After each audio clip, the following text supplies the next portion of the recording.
Hey there, this is Clay with Relationship Inner Game, and today I have a question from James Bond.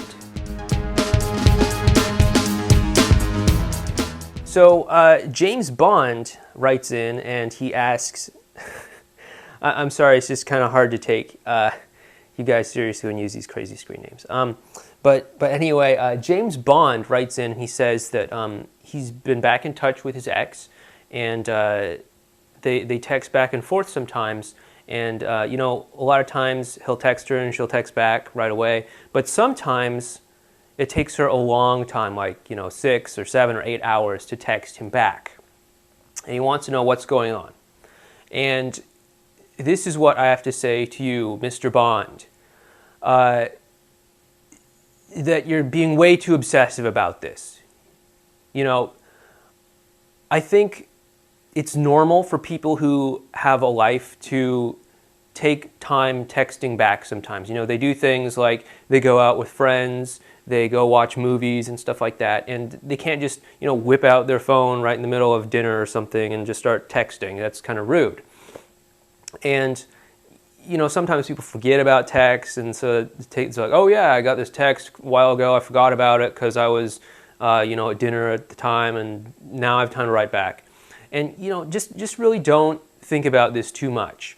What I can tell, what I'm sort of inferring from your question is that you have too much time to think about this kind of stuff, which means you need to go out and do active no contact. You can still be in contact with your ex if you've gone through the initial phase of active no contact, but you need to go out there and still be living that lifestyle. You need to be doing the things that you did during no contact to still kind of move that forward so that your life is still full, and that when you are talking to your ex-girlfriend, that she sees that you have a valuable life, a life that has things to offer to her, so she'll want to be a part of it. If you're just kind of moping around the house and taking value from her, taking,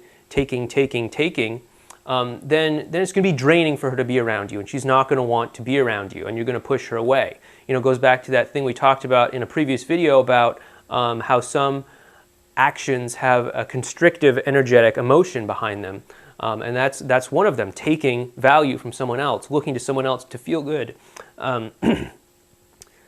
looking to someone else to feel good, and letting them dictate how you feel. That's a constrictive emotional energy, and what you want to do is you want to give value. You want to have an expansive emotional energy so that she'll feel rewarded for being with you and for interacting with you, and she'll want to continue to do that so that you can move your relationship forward and get back together.